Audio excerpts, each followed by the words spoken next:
Salam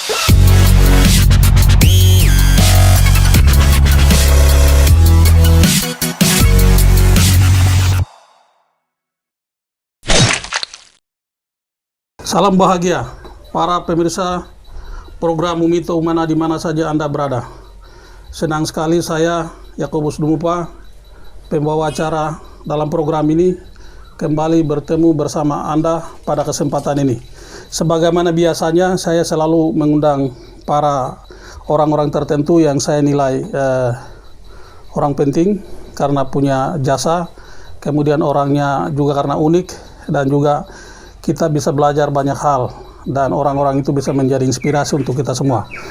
Pada kesempatan ini saya mengundang seseorang bersama saya di sini. Ini namanya Willem Bobby. Dulu waktu kecil kami biasa sebut Wimbo, tapi ada juga yang biasa bilang Wile begitu. Jadi ini orang ini sengaja saya undang dalam program kali ini karena sangat unik. Keunikannya terlalu banyak. Beliau setelah menyelesaikan kuliah di Solo, pernah menjadi guru, kemudian tidak lama kemudian meninggalkan profesi sebagai guru, melarikan diri ke Asmat, membuat buku, sempat juga bikin kumis dan kepala juga berwarna-warni karena dicat. Lalu akhir-akhir ini viral di media sosial juga karena bikin lagu. Jadi kali ini saya mendapat kesempatan untuk mewawancarai orang gila. Jadi ini sesuatu yang sangat unik pemirsa sekalian. Baik, yang pertama sebenarnya bukan saya sendiri. Banyak orang penasaran sekali dengan Pak Willem, kenapa menjadi aneh begitu. Jadi dulu selesai kuliah, berpindah-pindah profesi, kemudian akhir-akhir ini juga sampai bisa viral di media sosial dengan beberapa kegiatan yang aneh-aneh. Jadi bisa ceritakan dan bisa berbagi kepada kita semua sebenarnya apa yang terjadi, dan selesai kuliah apa yang dilakukan sampai saat ini. Baik, terima kasih atas waktunya. Berkaitan dengan pertanyaan ini, saya rasa pertama itu tidak ada aneh untuk saya. Tidak ada keanehan, tapi mungkin orang lain melihat itu mungkin aneh. Ya. Tapi bagi saya itu tidak ada yang aneh. Begitu. Jadi dari selesai kuliah, terus jadi guru, terus jadi wartawan, terus kerja di PR, hubungan komunikasi masyarakat, macam itu, terus membuat buku, terus menyanyi, itu tidak ada yang aneh bagi saya. Itu saya bikin karenanya hobi saja, dan ya sudah, coba saja begitu. Ya. Berarti dengan cara begitu, ya itu salah satu cara untuk menikmati hidup ya?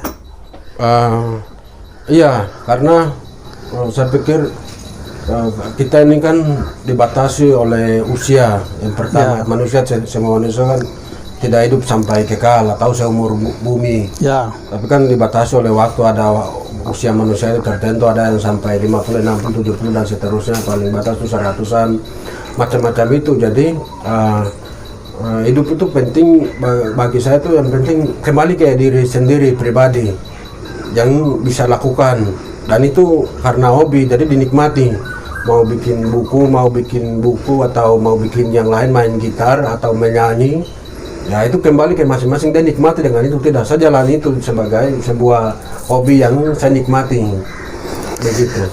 Sebenarnya begini, itu hobi yang sebenarnya tidak dinikmati oleh Pak Willem sendiri ya.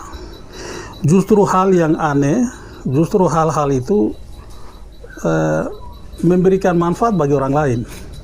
Macam saya, ketika saya merasa bekerja dan merasa lelah, kadang-kadang saya harus nonton Pak Willem menyanyi di Facebook misalnya, itu menghibur saya. Jadi jangan merasa bahwa sesuatu yang, walaupun itu sesuatu yang dianggap kecil, tetapi manfaatnya itu bukan dinikmati oleh Pak Willem sendiri. Itu manfaatnya justru dinikmati oleh orang lain. Nah, disitulah pentingnya dan bermanfaatnya Pak Willem itu sebenarnya. Yeah. Misalnya dengan menulis buku, itu kami yang dapat manfaat, kami yang membaca. Kemudian dengan bernyanyi, itu kami yang mendapat manfaat. Kemudian dengan menjadi wartawan, hasil apa yang diliput dan ditulis itu sebenarnya orang lain yang nikmati. Jadi mungkin selama ini Pak Willem tidak menyadari kalau hal-hal kecil itu bermanfaat bagi orang lain. Iya. Jadi, ya.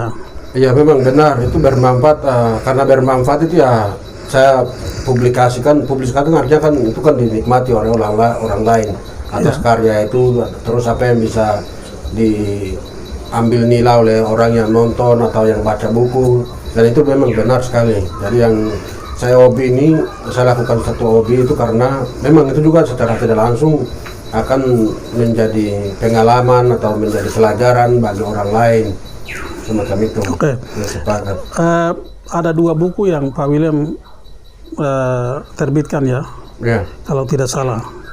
Buku pertama dulu saya pernah diminta untuk memberikan kata pengantar, dan buku kedua, buku pertama judulnya apa dulu ya? Yang meregenerasi manusia. Ya, Asmat. Kemudian yang kedua itu Dukun Asmat ya. Dukun Asmat.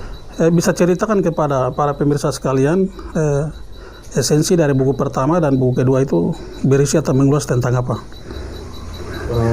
Ini berkaitan dengan perjalanan hidup ya. Jadi ada satu titik dalam kehidupan saya yang saya alami dan saya tinggalkan, yaitu sebagai guru. Terus saya memulai itu dari sebuah pengalaman hidup, dan itu yang pertama saya tulis buku tentang pendidikan di Asmat atau umumnya di Papua lah, sebagai satu potret. Jadi itu situasi pendidikan di Papua, tapi potretnya di Asmat. Dari dalam buku itu intinya itu dia berisikan tentang singkatannya Sate Medan. Jadi Sate Medan, pendidikan itu berbicara menyangkut Sate Medan. Sate Medan itu sarana, tenaga, metode dengan dana. Jadi pendidikan itu biasanya masalah data putar di dalam itu. Istilah ini siapa yang ciptakan Sate Medan? Biasanya di salah satu hobi saya itu kan biasa bikin singkatan. Oh iya. Jadi ya. waktu itu sekarang salah satunya itu Sate Medan. Sate Medan ya. Jadi di pendidikan tuh topiknya air kaburnya itu. Ya. Kalau di Asmat tuh kan bilang air kabur, atau di mana kan air kabur, artinya air yang tak putar di situ tuh. Persoalan dalam pendidikan tuh Sate Medan. Sate Medan tuh sarana, tenaga, metode dengan dana. Itu saja paling 4 masalah itu buku pertama. Buku yang kedua? Yang kedua itu tentang kontroversi tentang praktek penanganan terhadap orang sakit di bidang kesehatan. Jadi pada umumnya itu antara penanganan yang medis ini kan datang dari luar, sementara masyarakat di pribumi ini masing-masing, misalnya di Papua itu ada 7 wilayah adat, dan masing-masing suku itu mereka punya cara menangani pasien atau orang sakit. Sebelum medis itu dikenal atau sebelum pemerintah masuk misionaris, mereka punya cara sendirinya ada. Dan itu menjadi satu masalah sampai sekarang. Kadang orang lari ke rumah sakit, kadang orang mengambil dengan langkah tradisi, macam-macam itu. Dan itu menjadi satu masalah. Jadi bagaimana titik temunya? Iya. Begitu. Saya dan juga mungkin para pemirsa sekalian dan juga terutama orang Asmat ya, sebenarnya itu berutang besar sama Pak William, bisa memberikan atau bisa menulis 2 buku itu, dan buku itu sangat luar biasa. Jadi katakanlah itu salah satu sumbangan yang luar biasa yang diberikan kepada orang Asmat, masyarakat Asmat, dan juga pemerintah Asmat, karena buku itu memang kaya dengan data, kaya dengan informasi-informasi yang memang baru, dan saya kira itu bisa menjadi semacam rujukan bagi pemerintah Asmat untuk bisa mengambil keputusan. Nah, dari Bapak William sendiri melihat harapannya apa dengan hadirnya buku tentang Asmat ini untuk orang Asmat dan pemerintah di Asmat? Kalau 2 buku itu kan isinya kan tentang potret kisah pengalaman yang terjadi sebuah masalah. Ya. Jadi itu ditulis supaya dilihat, dan ya paling tidak itu ya sudah, masalah yang seperti ini tidak boleh terjadi. Jadi ada evaluasi dan diperbaiki. Hanya itu saja. Oh iya, ya memang itu luar biasa. Kemudian yang berikut begini, sekarang sudah jadi pejabat ya, jadi anggota KPU DIY ini. Jadi itulah yang tadi saya bilang aneh dan unik itu karena begitu. Jadi selalu di mana saja selalu hadir untuk bermanfaat ya. Bisa membaktikan diri untuk bermanfaat bagi orang lain. Rasanya jadi pejabat itu bagaimana ya? Apakah rasa terbelenggu kah atau rasa merdeka? tergantung beban kerjanya. Ya, Kalau dari pejabat beban kerjanya berat atau banyak, pasti setiap ini pasti beban kesibukan artinya beban pekerjaannya ada. ya, Tapi kalau pejabat kalau tidak terlalu sibuk, tergantung agenda kegiatan macam itu, ya sudah dia menikmati, bisa lakukan hobi-hobi lain, pekerjaan lain. ya. Jadi artinya tidak mengganggu aktivitas lain. Tidak. Misalnya menulis, bernyanyi, dan lain sebagainya. Iya. Tidak ya? Iya. Nah, itu luar biasa. Kadang-kadang jadi pejabat ya, kadang-kadang orang menjadi pejabat itu kemudian dia lupa dengan apa yang dia lakukan selama ini. Jadi dia betul-betul menjadi pejabat dan melupakan hal-hal lain. Tapi kalau sekalipun jadi pejabat dan masih mampu melakukan kegiatan-kegiatan lain, itulah luar biasanya. Beberapa waktu lalu itu anak-anak P5 ya pernah melakukan pemalangan, demo kecil-kecilan di kompleks gereja Katolik Monemani gara-gara kebun kopi yang merupakan warisan dari orang tua kita itu dibongkar. Kemudian gedung kantor YP5 juga dibongkar ini. Sebenarnya apa yang terjadi saat itu? Yang terjadi Ya, saat demo. ya, Saat demo itu sebenarnya bukan, ya istilahnya demo itu artinya lakukan ingin menyampaikan sesuatu ya, yang berkaitan dengan ya sejarah, dengan nilai-nilai, nah semacam itu. Jadi saya pikir yang itu dia bukan lakukan sebuah demo untuk memprotes dengan bermaksud negatif, tidak, tapi kan tolong pertimbangkan nilai-nilai yang ada, yang bisa dipertahankan, warisan yang ada, nilai yang ada. Karena kalau pengusahakan dari fasilitas yang ada, kalau dihilangkan berarti nilainya kan otomatis tidak ada. ya, Ya, itu salah satunya yang bisa dipertahankan itu kan lewat itu. Dan mungkin juga sebenarnya nilai itu dia bisa bertahan dengan cara yang lain. Misalnya dibikin ada film dokumenter kah tentang masa lalu, orang-orangnya diwawancarai, atau ada buku kah. Nah semacam itu nilainya bisa dilestarikan. Jadi ini kan hanya sebuah masukan supaya nilai-nilai itu bisa dipertahankan, tidak hilang. Ya, Yayasan P5 itu sudah bubar ya, sudah bubar dan sudah tidak aktif lagi. Tapi saya lihat ada semacam kerinduan dari anak-anak pengurus maupun karyawan YP5 ya, termasuk saya, supaya minimal semangatnya itu bisa hidup. Atau Yayasan P5 itu bisa hidup dengan bentuk lain atau model lain. Yang dibayangkan oleh Pak William itu seperti apa terkait itu untuk kedepannya? Yang kita harap itu kan dari tanggal 20, diskusi tanggal 28 Desember 2020 itu kan apa yang diinginkan itu adalah semangatnya. Dan semangatnya ini kembali kepada masing-masing orang, masing-masing anak, masing-masing keluarga. Karena ini sesuai dengan latar belakangnya, ini kan dia kembali ke basisnya kan ke keluarga. Jadi dalam diskusi itu dia kembali ke kemandirian ekonomi di keluarga. Itu yang dipegang. Itu pertama. Terus yang kedua itu menyangkut dengan dia bentuk semangatnya, dia bentuknya apa? Apakah dia bentuk yayasan, koperasi atau semacam itu? Nah, ini berkaitan dengan sejarah dan sejarah terjadinya dan sampai pembubaran yayasan ini kan dia berakhir, endingnya itu kan dia dengan masalah di internal maupun dengan pihak eksternal.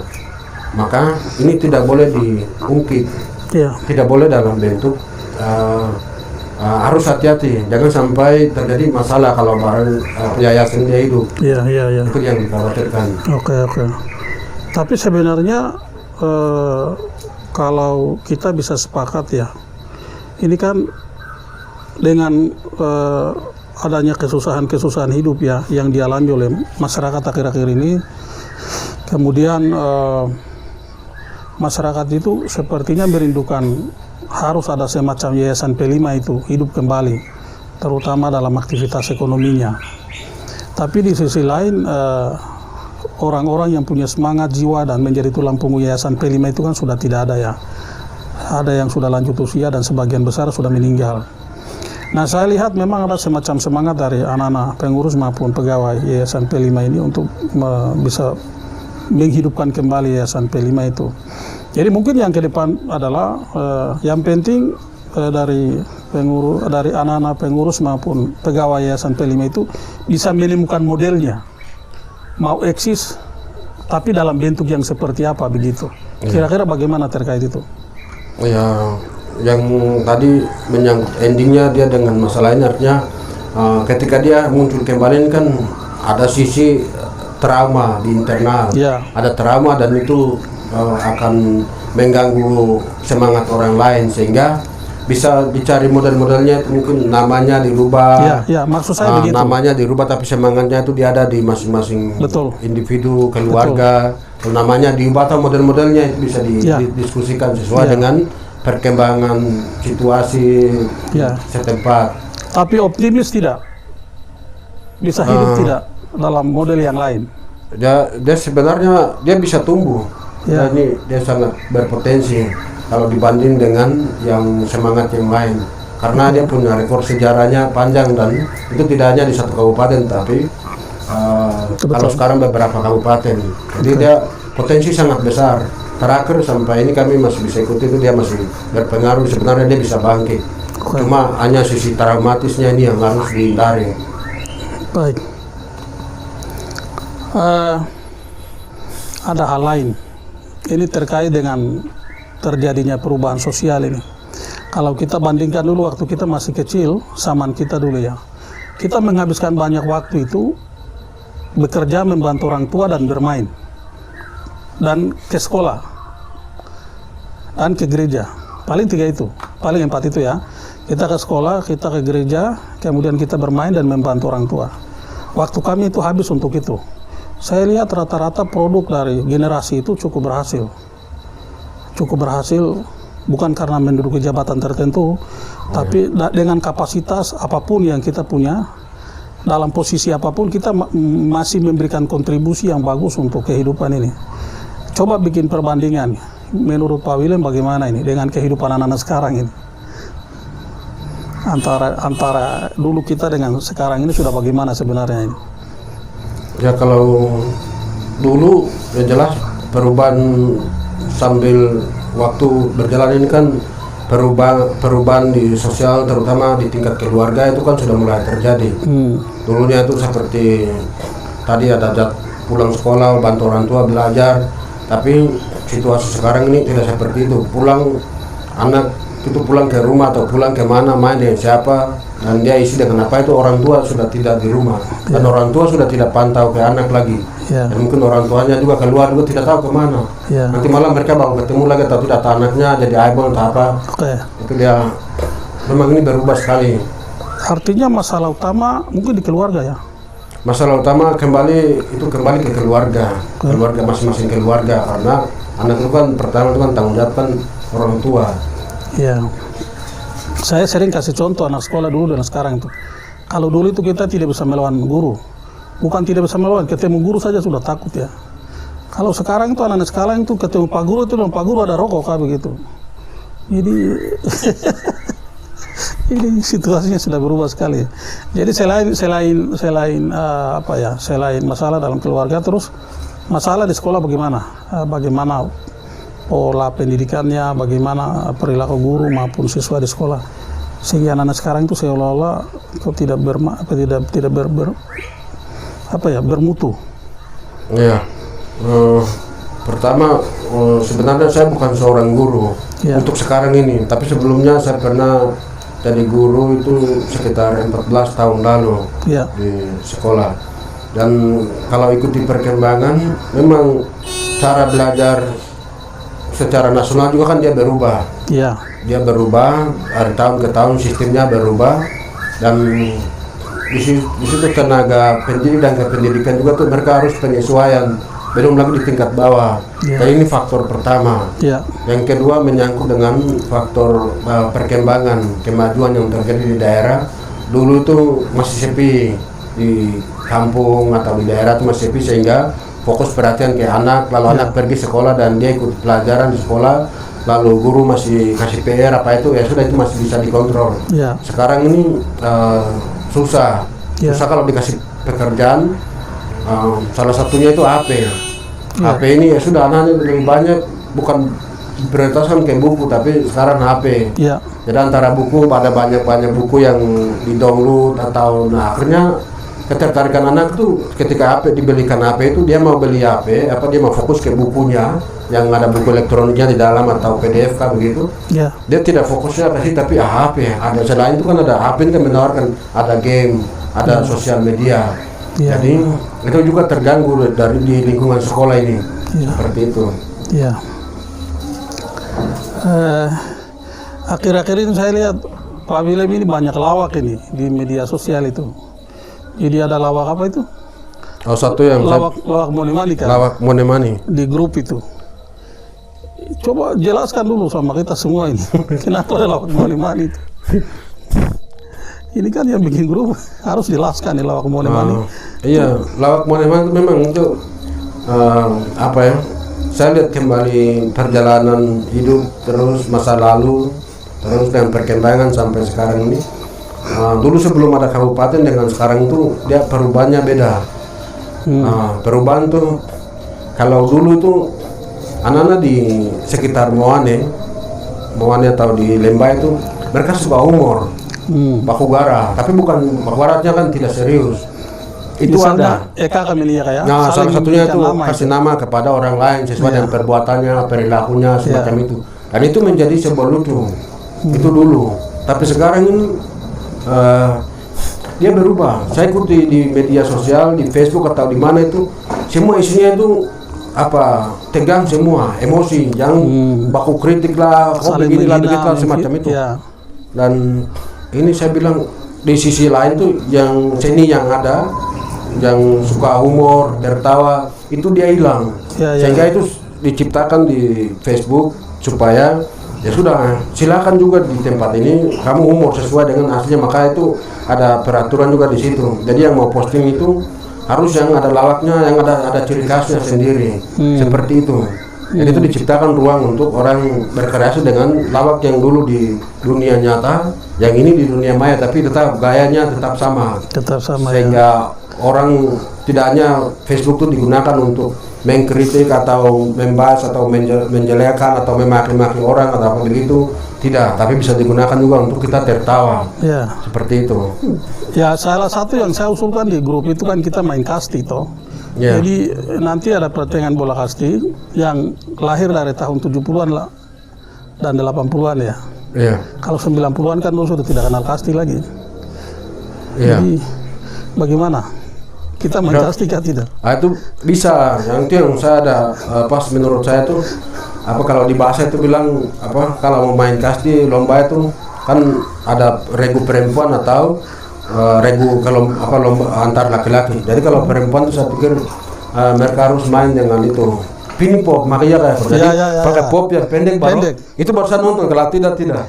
Jadi, sekarang pop itu sudah tidak ada ya. Ajaib toh, kan dunia semakin maju. Jadi teman-teman, kakak-kakak, adik-adik yang zaman itu ada besok aweta kasti. Kalau di bahasa itu kan bilang kalau besok mau main kasti, aweta lomba kasti di wakilnya lomba kasti ada kan ditanya pini pop, makanya kayak. Oke. Berarti yang laki-laki pakai daster. Ini kembali kepada laki-laki karena laki-laki bukan saya sendiri.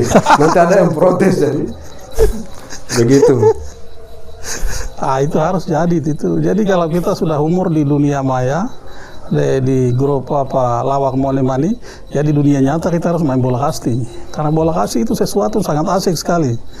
Jadi selain kita bermain itu asik, yang sporter juga asik. Jadi sporter itu kan dulu kalau sporter dong bilang bela dua, makan bentar, kemudian isi 2 pen dan lain-lain itu.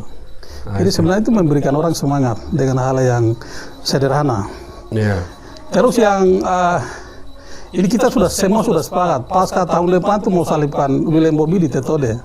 Jadi Willem Bobby jadi Yesus, kita yang lain nanti bagi peran masing-masing. Jadi rela disalibkan nggak tidak ini sekarang? Ini salibkan itu kan ada penyelenggara, biasanya kan itu kan di agama Kristen dan di Euro ada pengurusnya dalam. Kita kan bukan pengurus jadi. Iya. Nah, itu apa itu hanya bagian dari lawak kan, kalau saya pikir. Ini serius ini. Tidak ada yang serius. Jadi salib itu kan ada, kalau di Katolik kan bilang ada dewan parokinya, lalu mereka bentuk. Nah, jadi kita kan tidak terlibat di dalam, jadi saya pikir ya itu hanya humor. Andi gue bilang dia jadi kepala Algojo. Jadi dia bilang, nah saya seret William sampai itu tulis salib kan itu. Nah, itu mungkin bercanda, dan sebenarnya itu yang kita bangkitkan dalam apa di lawak itu. Ada komunikasi-komunikasi yang membangkitkan semangat, tertawa, semacam itu, sehingga tetap segar, sehat, semacam itu. Ya, tapi macam main drama itu sebenarnya penting. Karena sekarang di gereja-gereja itu saya lihat sudah orang tidak main drama ya, atau terbatas. Kalau dulu itu Paskah dan Natal itu orang macam wajib bermain drama. Jadi dengan begitu orang lebih menghayati kisah sengsara Tuhan Yesus sebenarnya. Tapi ya itu bukan urusan kita. Tadi saya singgung karena orang bilang mau salibkan William saja. Ya, tapi ini juga bagian dari perubahan tadi ya. Dari mana yang bisa dipertahankan, mana yang ini ya itu kembali kepada pihak yang berurusan atau bertanggung jawab dalam kegiatan-kegiatan. Tapi pasti kita bisa selenggarakan dengan catatan tadi pakai yang perempuan pakai pop, yang laki-laki pakai daster. Tapi pop juga harus pop yang pendek. Pilih pop, pop pendek. Nah, itu baru kita nonton, kalau tidak lebih bagus bubar. Siap. Ya, kita selenggarakan. Saya wasit, jadi saya tidak bisa main. Wasit di pertandingan, tapi berikutnya bisa main toh. Ini yang terakhir, Pak William. Apa yang Pak William harapkan sebagai orang yang selalu punya pikiran yang positif, punya harapan-harapan yang baik untuk masa depan bagi kita orang Me, terutama di Kabupaten Dogiai, Paniai maupun Deyai, dan secara umum untuk orang Papua, supaya hidup kita ini dari waktu ke waktu itu lebih baik, atau paling tidak kita menuju masa depan yang lebih baik. Ya, pertama menurut saya itu orang Papua, terutama setelah masa orang tua lewat, ini kan muncul generasi anak-anak muda di Papua, entah di mana, di daerah mana saja ada itu kan. Setiap orang itu punya latar belakang yang berbeda, terus punya kemampuan pendidikan yang berbeda, terus punya talenta yang berbeda. Jadi tantangan berikut untuk kita semua itu, untuk masing-masing orang itu harus berkreasi. Dia punya kemampuannya di mana, dia kembangkan itu. Karena kalau dia tidak dikembangkan dan dia ikut orang lain punya kemampuan dan dia mulai meniru dan mulai berpaksa, itu kan sebenarnya dia punya potensi kan ada. Dan di sana dia karena belum bisa mungkin bisa stres atau akhirnya mulai emosi lalu bisa salahkan orang semacam. Jadi intinya itu mulai kreasi, lihat kemampuannya sendiri. Itu tidak hanya yang di tingkat dewasa, tetapi mungkin mulai dari tingkat bawah. Jadi kalau umur SD ke bawah, SMP ke bawah itu kan biasanya kan untuk rencana ke depan wajah dapat itu kan biasanya kan belum matang, belum baik. Jadi perlu ada pendampingan. Tapi ketika dia sudah mulai SMA dan kuliah, itu dia sudah bisa menemukan kemampuannya. Saya punya kemampuan, hobinya di sini, bakatnya di sini, minatnya di sini, semacam itu. Dan itu dipegang karena belum tentu yang dia punya orang lain ada semacam itu. Dan itu bisa bikin sesuatu. Yang penting kita dengan potensi yang kita punya, kita bekerja ya.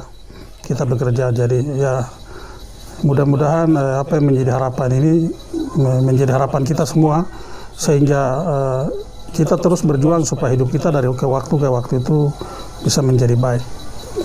Baik para pemirsa sekalian, demikian bincang-bincang saya dengan Bapak William Bobi. Terima kasih. Seperti tadi saya dari awal sampaikan, kali ini wawancara dengan orang gila. Jadi saya tidak akan merubah pernyataan saya dari awal sampai akhir. Dan terima kasih atas partisipasi dari Pak William sekali lagi. Dan semoga apa yang disampaikan kepada kita semua itu menjadi berguna. Kita memperoleh manfaat sehingga hidup kita dari waktu ke waktu semakin berguna.